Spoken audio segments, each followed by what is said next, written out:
Hey, we're going to be covering Chapter 8.2, Graph Simple Rational Functions.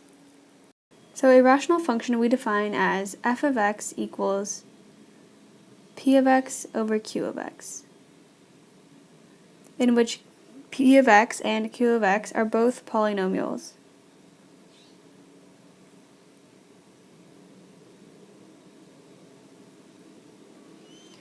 And q of x is not 0. So just going back a little bit to what we just covered in section 1, an inversely varying function, so f of x equals a over x, this is a rational function because it has the same form. So the parent function of our rational function is f of x equals 1 over x. When graphed, this has the form of a hyperbola. So let's graph our parent function. So this is the graph of our hyperbola in red, and each of these arc shapes is called a branch of the hyperbola. And we have two asymptotes in our function. And remember, an asymptote is a line that the graph approaches but never intersects.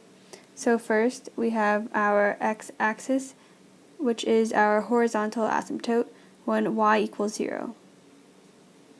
So our horizontal asymptote. And then our vertical asymptote is x equals 0, or our y-axis. So as you can see, the graph never touches the axes. And any function of the same form, so if we have g of x equals a over x, in which a is not 0, this will have the same asymptotes, domain, and range. So I didn't mention it before, but the domain and range of this is all non-zero real numbers.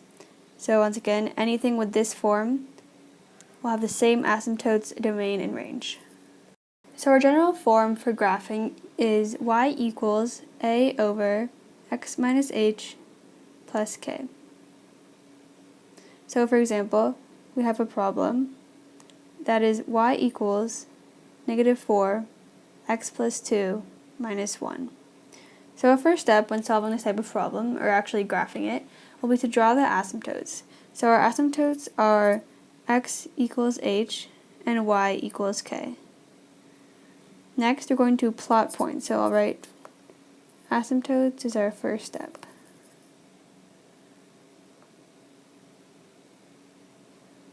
Second step, plot points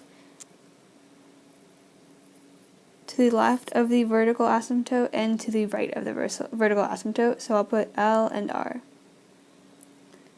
This will ensure that we have the entire graph on the entire plane. Our third step is to draw our two branches.